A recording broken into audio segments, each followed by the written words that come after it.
The Filipino teen hit the dirt so hard the wind left his lungs in a single painful grunt. Dust flew up around him, coating his gray t-shirt and clinging to the sweat on his skin. Above him, the camp officer loomed, face red, fingers stabbing the air inches from the boy's nose as the other cadets watched in stunned silence.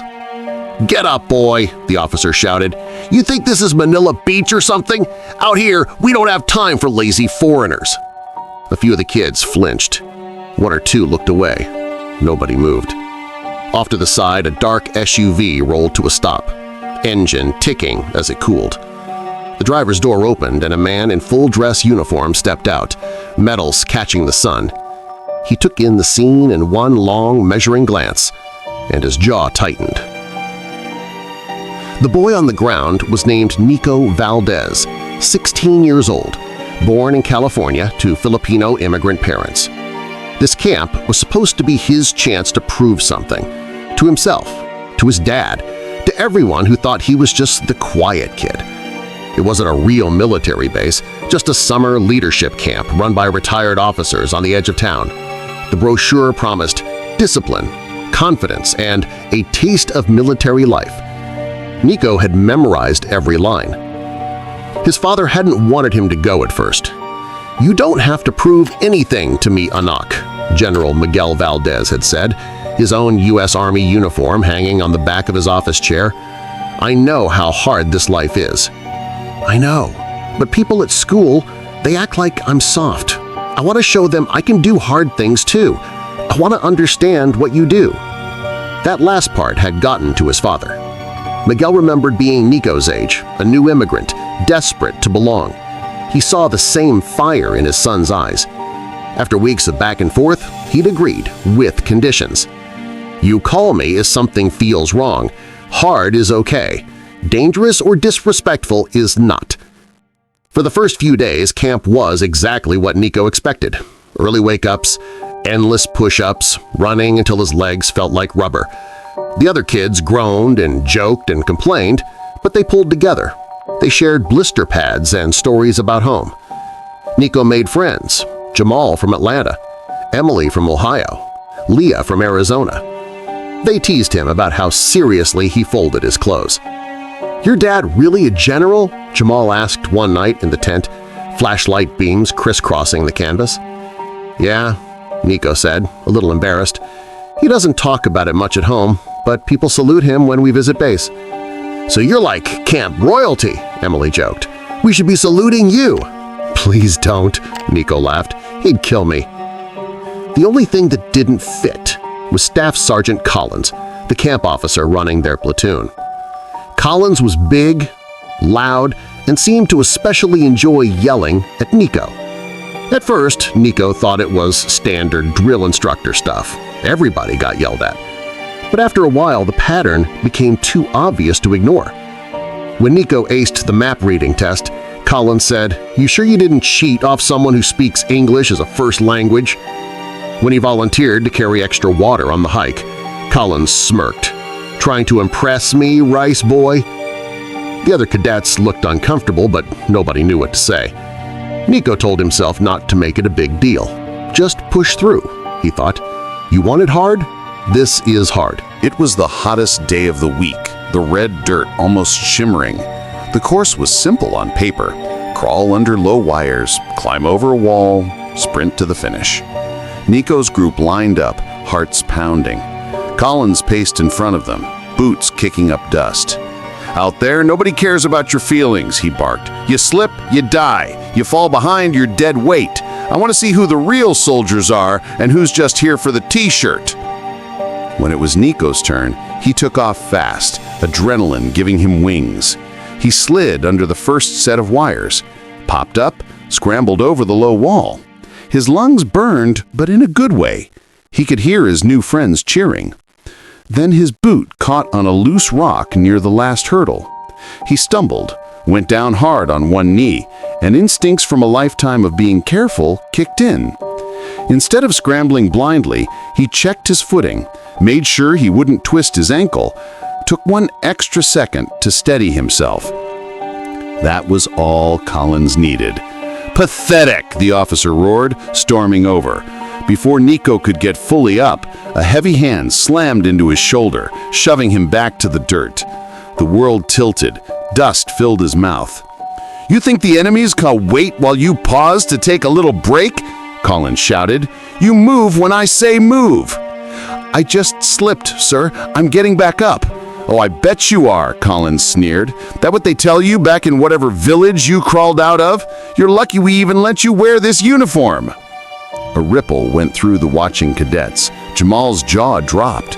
Emily took a step forward, then thought better of it when Collins swung around, eyes blazing. "Everyone see this?" Collins yelled. "This is what happens when we lower standards. This is why we don't hand out participation trophies. You want to be here, you earn it like everyone else, not because your people clean our houses." Heat roared in Nico's ears. It wasn't the sun, it was anger, shame, something that felt like both. He'd heard jokes before, snide comments about his mom's accent, but never from someone in a uniform. He thought about calling his dad. He pictured Miguel's face, the disappointment he'd try to hide. "If I complain, it will sound like I couldn't handle it. Maybe this is just how it is." Collins took another step closer, finger jabbing down. "Get up or go home, boy! Maybe they like quitters where you're from." He pushed Nico again, not hard enough to injure, but hard enough to humiliate. That was the moment the SUV rolled up. Dust swirled as it stopped.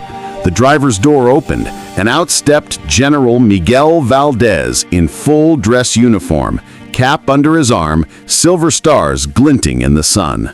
The camp commander trailed behind him, looking nervous.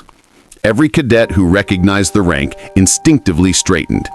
Even Collins faltered for half a second before his face snapped back into a stiff approximation of professionalism. "Sir," the camp commander stammered, "we didn't expect you until tomorrow." Miguel didn't answer him. His eyes were locked on his son, sitting in the dirt, eyes wide, cheeks streaked with dust, and on the officer towering over him. He took in the scene in one long breath, the pointing fingers, the shocked faces, the tension. "Nico," he said, voice tight but controlled. "Are you injured?" Before we continue the story, let me know what country you're watching from. Hit the like button if you love this story, and please subscribe if you are new to my channel. Let's continue. Nico shook his head, throat too tight to speak. Collins stepped forward, suddenly eager to reassert control. "General, sir, this cadet tripped and failed to follow instructions," he said. "Just a little motivation. We run a tough camp here. Builds character." Miguel's gaze slid to him, cool and measuring. "Motivation," he repeated. "Interesting word for what I just heard." Collins blinked. "Sir?" "I arrived early," Miguel said. "Your son's platoon was on the obstacle course, so I thought I'd watch from the tree line." He nodded toward a patch of shade at the edge of the clearing. "Sound carries very well out here, Staff Sergeant." The cadets glanced at one another. Nico felt his heart hammering. Miguel stepped between Collins and Nico, not roughly but firmly enough that there was no mistake about who was in charge now. He turned slightly, offering his hand to his son. Nico grabbed it, letting his father pull him to his feet. Dust puffed off his clothes. "You all right?" Miguel murmured, just for him. "I'm okay," Nico said, voice small. "I just slipped." Miguel gave his shoulder a quick squeeze, then faced Collins fully. His posture was relaxed, but there was steel in his eyes. "Let me be very clear," he said, loud enough for the whole platoon to hear. "There is a difference between tough training and targeted humiliation. There is a difference between pushing someone to be better and pushing them to the ground because of where their parents were born." Collins's sunburned face flushed an even deeper shade. "With respect, sir," he said, "I treat all my cadets the same. I don't see race," Miguel finished. "Funny, because I heard you see lazy foreigners and rice boys just fine." The camp commander's eyes went wide. "Collins," he hissed under his breath. A few cadets exchanged glances. Jamal looked like he wanted to clap. Emily bit her lip to keep it together. Miguel stepped closer to Collins, voice dropping, dangerous now. "Do you know what my son asked me before I signed his permission form?" he said. "He asked me if I thought this camp would make him stronger, if it would help him understand what I do. I told him yes, because I believed the people running it shared the values I've spent my entire life defending." He held Collins's gaze. Values like respect, discipline, honor. Not, "We don't have time for your kind." Collins swallowed hard. The dust suddenly seemed very interesting to him. "This isn't the military, Staff Sergeant," Miguel continued, "but you're wearing that uniform, and these kids think it represents something. When you use it to punch down at a 16-year-old who's already pushing himself, you dishonor every instructor who does this right." The camp commander finally stepped in, looking pale. "General Valdez, I assure you this is not how we run things. We'll investigate, and you'll do more than investigate," Miguel said calmly. "You'll remove him from supervising this platoon immediately, and you'll review your training on harassment and bias. Because if this is what leaks out in public, I hate to think what happens when no parents are watching." He looked back at the cadets. "And you," he said, softer now. "If anyone ever treats you less because of your name, your accent, your skin, whether they're in uniform or not, you have the right to speak up. Tough training is about building you up, not tearing you down." For a moment, nobody moved. Then Jamal raised his hand awkwardly. "General, sir?" he said. "Nico's been working harder than anyone here. We all see it. What happened just now, it wasn't right." Emily nodded. "We were scared to say anything," she admitted. "We thought that's just how it had to be." Miguel's expression softened. "It takes courage to speak when it's uncomfortable," he said. "You just proved you're more ready for leadership than some of the adults here." He turned back to Nico. "Do you still want to stay?" he asked quietly. "If you say no, we're out of here in 5 minutes. No questions asked." Nico looked at the obstacle course, then at his friends, then at Collins, who now stood a few feet back, suddenly very small. He felt the anger in his chest, but underneath it was something else. Stubbornness, the same thing that had brought him here in the first place. "I want to finish, but not with him in charge." Miguel nodded once. "There," he said. He looked at the camp commander. "You heard him." "Yes, sir," the man said quickly. "Collins, you're relieved from this platoon effective immediately. Report to my office." Collins opened his mouth like he wanted to protest, then closed it. He gave Nico one last look, more shame than anger now, then turned and walked away, boots kicking up little clouds of dust that faded behind him. Miguel clapped his son lightly on the back. "You slip, you get up," he said, voice gentle again. "That's all I've ever asked of any soldier." Nico swallowed past the lump in his throat. "Thanks for coming," he said. "I didn't call you." "I know," Miguel said, "but a father knows when something's wrong, and a general knows when someone under his watch needs backup." Later that week, word spread through the camp about what had happened. Some told the story like a warning, others like a legend. The day a racist camp officer pushed a Filipino teen and got put in his place by a general in full uniform.